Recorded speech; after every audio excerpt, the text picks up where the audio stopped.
महागठबंधन में मुकेश सहनी की विकासशील इंसान पार्टी की एंट्री हो चुकी है। सहनी की पार्टी वीआईपी को आरजेडी ने अपने कोटे से 3 सीटें देने का ऐलान कर दिया और सभी को चौंका दिया। आरजेडी नेता तेजस्वी यादव ने कहा कि उनकी पार्टी अपने 26 सीटों के कोटे में से मुकेश सहनी की पार्टी को 3 सीट दे देगी। ये सीटें गोपालगंज, झंझारपुर और मोतिहारी हैं। मुकेश सहनी की पार्टी वीआईपी को चुनाव चिन्ह भी मिल गया है। वीआईपी को लोकसभा चुनाव के लिए लेडीज पर्स का चुनाव चिन्ह मिला है। इससे पहले खबर आई थी कि मुकेश सहनी के सामने आरजेडी ने विलय का प्रस्ताव रखा था, जिसे उन्होंने खारिज कर दिया।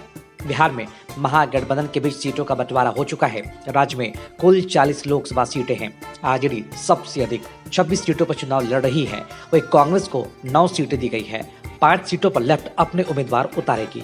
तेजस्वी यादव ने कहा कि आरजेडी अपने कोटे की 26 सीटों में से मुकेश सहनी को 3 सीटें देगी। मुकेश सहनी की पार्टी को गोपालगंज, झंझारपुर और मोतिहारी मिली है।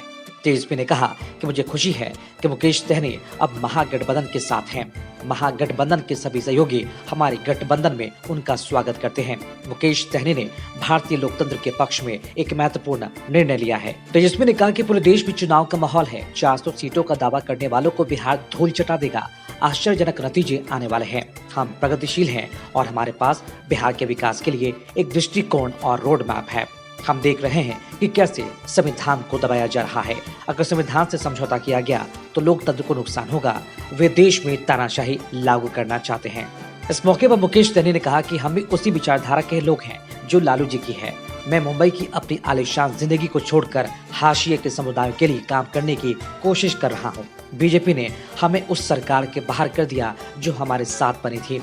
उन्होंने कहा, भाजपा के शीर्ष नेताओं ने हमारे समुदाय के लिए आरक्षण के नाम पर झूठे वादे किए। हम कंधे से कंधा मिलाकर लड़ रहे हैं और सफल होने तक अपनी लड़ाई जारी रखेंगे।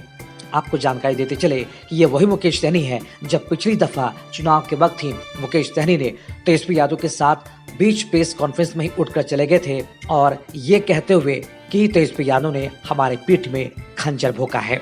और उसके बाद अब लोकसभा चुनाव के ठीक पहले तेजस्वी यादव के साथ प्रेस कॉन्फ्रेंस करते हुए उनके ही कोटे से उन्होंने सीट ली है। देखना अहम होगा कि तेजस्वी के उम्मीदों पर और विश्वास पर मुकेश सहनी कितना खड़ा उतर पाते हैं। ऐसी खबरों में बने रहने के लिए देखते रहिए टीएनवी। साथ ही हमारे वीडियोस को लाइक करें, शेयर करें और हमारे यूट्यूब चैनल टीएनवी को सब्सक्राइब करना ना भूलें। इस वीडियो को अगर आप फेसबुक पे देख रहे हैं तो हमारे पेज को लाइक करें, फॉलो करना ना भूलें।